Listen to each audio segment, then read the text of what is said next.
God of War Ragnarok. Kratos was originally from ancient Greece, right? Though God of War, Ragnarok takes place in the Norse realms, Kratos' first adventures were all rooted in Greek mythology.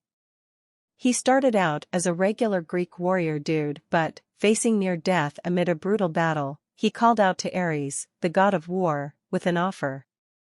Give him strength, and Kratos will forever be in Ares' debt. Turns out, selling your soul to the god of war is a short-sighted move. Kratos, with the blades of chaos seared around his wrists, is put to work, and by work I mean ruthlessly plundering villages. Ares deemed Kratos a good but not great super soldier, so hatched a plan: if Kratos killed his wife and daughter, he'd be free of ties to the mortal world and would become the coldest of killers. So Ares tricked Kratos into murdering his own family. Pretty awful boss, that Ares. Thankfully labor laws have come a long way since ancient Greece. Kratos, Greek, Kaparotau, known by the Jotner as Farbati, Nordic, is the protagonist of the God of War series. Born in Sparta, Kratos is a demigod son of Zeus and is later a full god himself by becoming the titular god of war, with incredible superhuman godlike power and combat skills. Kratos was once a respected soldier and Spartan general, until he lost his wife and daughter when he killed them, albeit by accident, under Ares' command, earning him the nickname of the Ghost of Sparta, after which he renounced his service to the war god, eventually killing him and ascending to godhood by becoming the new and full god of war. Kratos, as the god of war, began to exact revenge against his father, the Olympians and the Titans who betrayed him, remaining forever a full god in the process before departing to another realm. After successfully exacting his vengeance, Kratos escaped into the world of Norse gods by settling down in Midgard in ancient Norway, where he married another woman named Faye and bore a son named Atreus, who together, after the boy's mother's death, would embark on a journey to spread her ashes at the highest peak of all the 9 realms. Greek mythology. Though Kratos is not a character in actual Greek mythology, there is a being in myth named Kratos. The creators of the original 2005 God of War coincidentally chose the name Kratos, given the fact that the character Kratos was given his name at a late stage in the development of the original 2005 game, after the character had already been fleshed out. Unaware of the actual mythological god named Kratos appearing in Prometheus Bound, the same Greek word meaning strength, of which the mythological figure Kratos is the personification.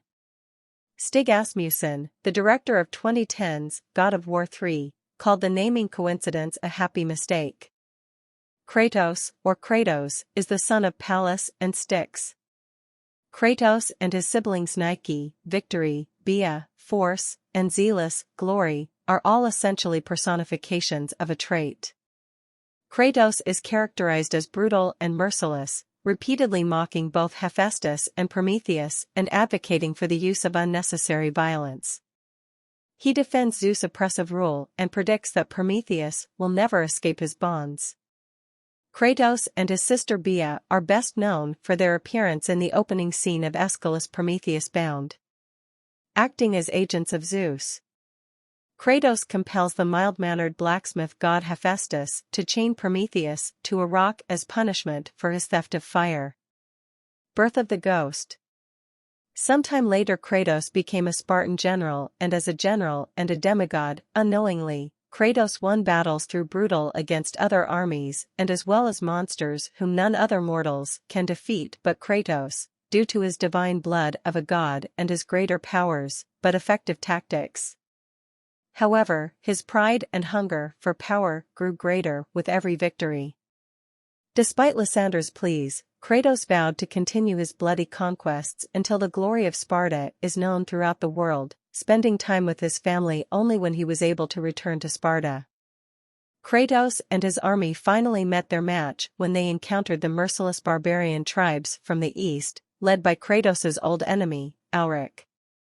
Outnumbered and overpowered, the Spartans quickly found themselves on the losing end of the battle, with Kratos himself left at the mercy of Alric the barbarian king, who sought revenge against Kratos for inadvertently causing the death of his father. In desperation and refusing to admit his defeat, Kratos called out to Ares, the god of war, pledging his allegiance in exchange for victory.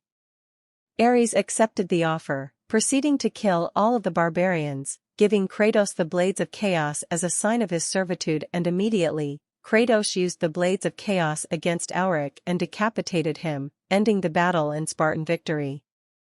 For a time, Kratos served Ares loyally, raiding villages, slaughtering innocents, and spreading chaos in his name.